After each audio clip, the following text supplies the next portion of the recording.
Саламатсыздар ма, құрметті студенттер? Бүгінгі біздің сабағымыздың тақырыбы. Сәлеметсіз бе? Сабақтың тақырыбы квадрат теңдеуге келтірілген жоғары дәрежелі теңдеулер. Оқу мақсаттары: жоғары дәрежелі теңдеулерді шешуде көбейткіштерге жіктеуді қолдану. Ал біздің бүгінгі сабағымыздың мақсаты көпмүшеліктерді көбейткіштерге жіктеудің математикалық әдістерін, комбинацияларын қолдануды үйренеміз.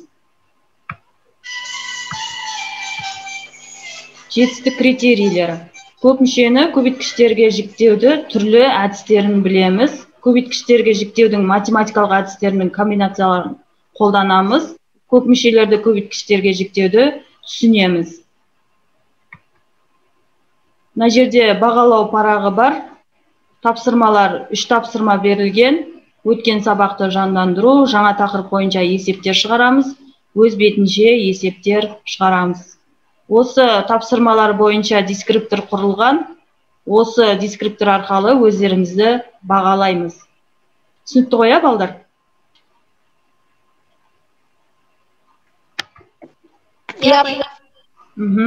Енді өткен сабақты жандандыру дегеніміз бұл жерде біз нені түсіндік, нені үйрендік деген сияқты сұрақтарға жауап береміз. Бірінші сұрақ: безу теоремасын түсіндіріңіз. Кім түсіндіреді? Безу теоремасы дегеніміз не? Апай, түсіндірсем болады ма? Иә, болады.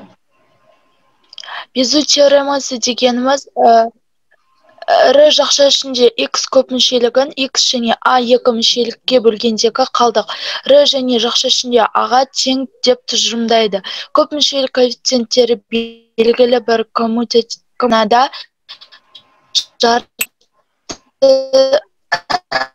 жатыр деп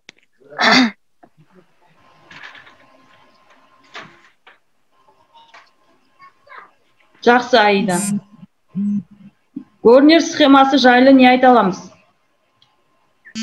Көрнер схемасы көп мүшенің x-ін екі мүшесіне бөлгенде шығатын толымсыз бөлінісі және қалдықты анықтауға арналған әдіс. Көрнер схемасы көп мүшені шығару алгоритмі. Алғашында бұл алгоритмді Қытай математиктері пайдаланып келген болатын. Кейін бір-біріне тәуелсіз түрде 1819 жылы ағылшын математигі Уильям Көрнер және итальян математигі Паоло Руффин қайта ашқан болатын. Жақсы. Келесі тапсырма. X көп қосылған 2x азайту x минус 2 көп мүшелердің түбірлері қандай сандар болады? Түбірлері x плюс 2, x минус 1, x плюс 1 болады. Бұл жерде бүтін коэффициенттері бар көп мүшенің рационал түбірі туралы теорема. Бұл безу теоремасына сүйеніп, теңдеудің дәрежесін біртіндеп төмендету. Бұл дегеніміз бұл әдіс теңдеудің рационал дербес жағдайда бүтін түбірлері бар болған жағдайда қолайлы болып табылады. Және теңдеудің оң жақ бөлігіндегі көп мүшенің рационал түбірлері арқылы көбейткіштерге жіктеу. Жақсы. X-тен бір саны берілген көп мүшенің түбірі бола ма? Кім жауап береді? Бұл жерде x минус 1 көп мүшенің түбірі бола алады. Ал x минус 2 көп мүшені бөлгенде қалдық қалады ма? Қалады қалдық.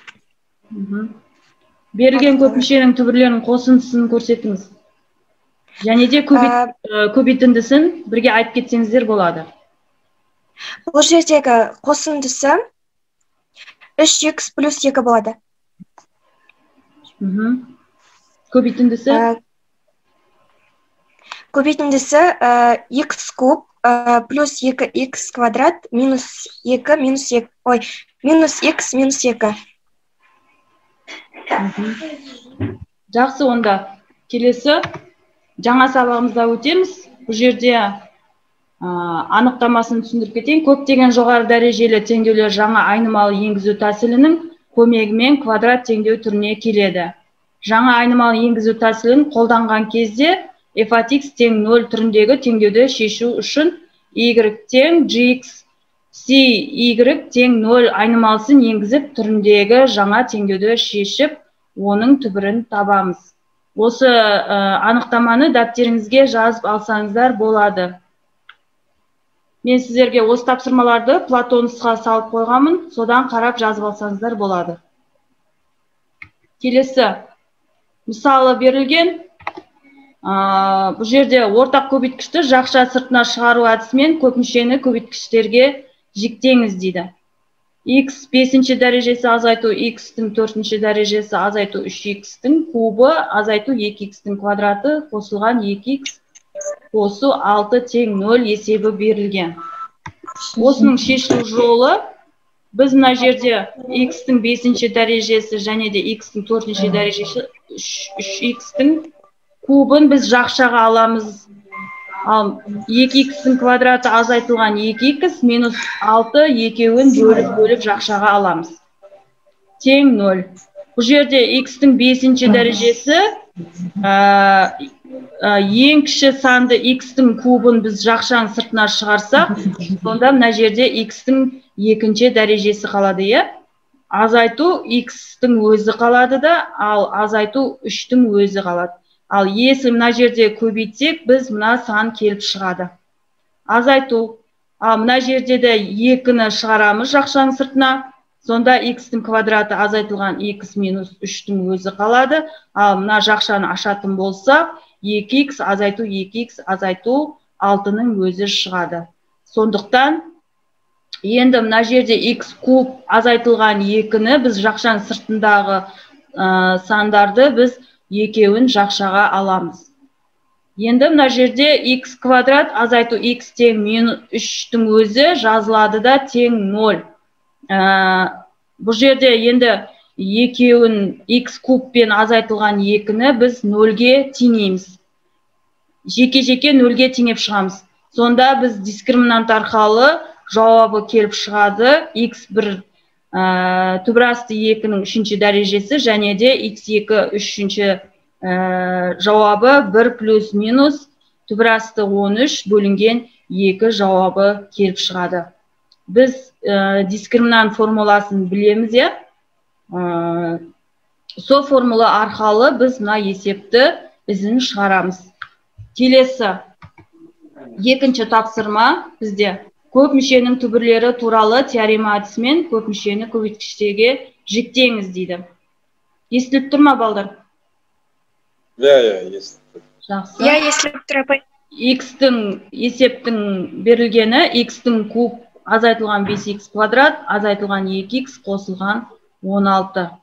Ал шешілу жолы көп мүшенің түбірлері плюс минус 1, плюс минус 2, плюс минус 4, плюс минус 8, плюс минус 16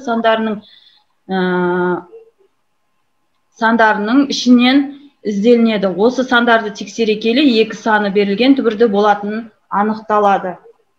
Енді бұл жерде x минус 2-ні аламыз. x кубы азайтылған 5x квадраты азайтылған 2x қосылған 16 тең x минус 2-ні алсақ, бұл жерде жақшаны ашамыз, жақша ашамыз. Сонда мына жерде жекелеп көбейтетін болсақ, мына сан келіп шығады. Түсінікті ғой, ә? Апай.